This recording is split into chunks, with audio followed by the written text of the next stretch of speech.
इंद्रद्युम्न मालवा राज्य के राजा थे, जो भगवान श्री कृष्ण के बहुत बड़े भक्त थे। उन्होंने कई महान यज्ञों का आयोजन करवाया था तथा धर्म की स्थापना की थी।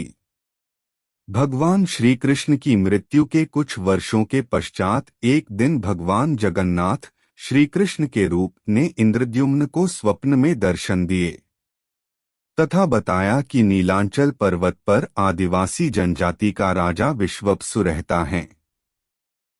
उसके पास एक नीले रंग की मूर्ति है जिसे नीलमाधव के नाम से जाना जाता है।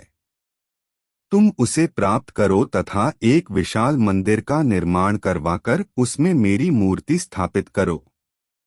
कहते हैं कि विश्वप्सु अपने पिछले जन्म में वही शिकारी था जिसके बाण से भगवान श्री कृष्ण की मृत्यु हुई थी।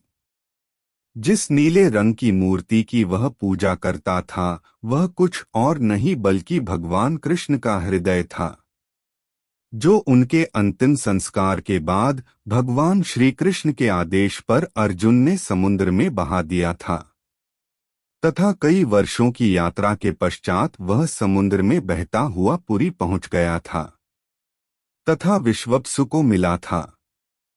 राजा इंद्रद्युम्न ने अपने कई सैनिकों को नीलांचल पर्वत की खोज में भेजा, जिसमें से एक ब्राह्मण विद्यापति भी थे।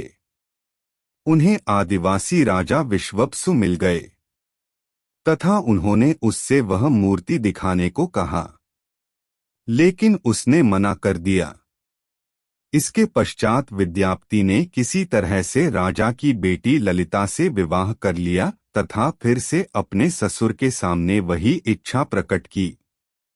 इस बार राजा विश्वप्सु ने अपनी दामाद की बात को मान लिया तथा उसे मूर्ति दिखाने चल पड़े। वह मूर्ति उन्होंने एक गहन जंगल के अंदर रखी हुई थी, लेकिन विद्यापति ने अपनी बुद्धिमता से मूर्ति तक पहुंचने के मार्ग में सरसों के बीज गिराता चला गया। कुछ समय के बाद जब उसमें से पौधे निकल आए तब उसने राजा को जाकर यह सूचना दी। इसके पश्चात भगवान जगन्नाथ ने फिर से राजा इंद्रद्युम्न को स्वप्न में दर्शन दिए तथा कहा कि पहले वह एक विशाल मंदिर का निर्माण करवाएं तथा उसके पश्चात उसे समुद्र के तट पर एक लकड़ी का लट्ठा मिलेगा, उससे तुम 4 मूर्तियों का निर्माण करो, जो भगवान जगन्नाथ, उनके बड़े भाई बलभद्र, बहन सुभद्रा तथा सुदर्शन चक्र की होगी तथा उसे मंदिर में स्थापित करो। भगवान का यह आदेश पाकर राजा इंद्रद्युम्न ने पुरी में एक विशाल मंदिर का निर्माण करवाया। इसके पश्चात उन्हें समुद्र तट पर एक काष्ठ लकड़ी का लट्ठा मिला, जिसे भगवान श्री कृष्ण का हृदय कहा जाता है। यह नीले रंग का था जिसमें से सुगंध आ रही थी।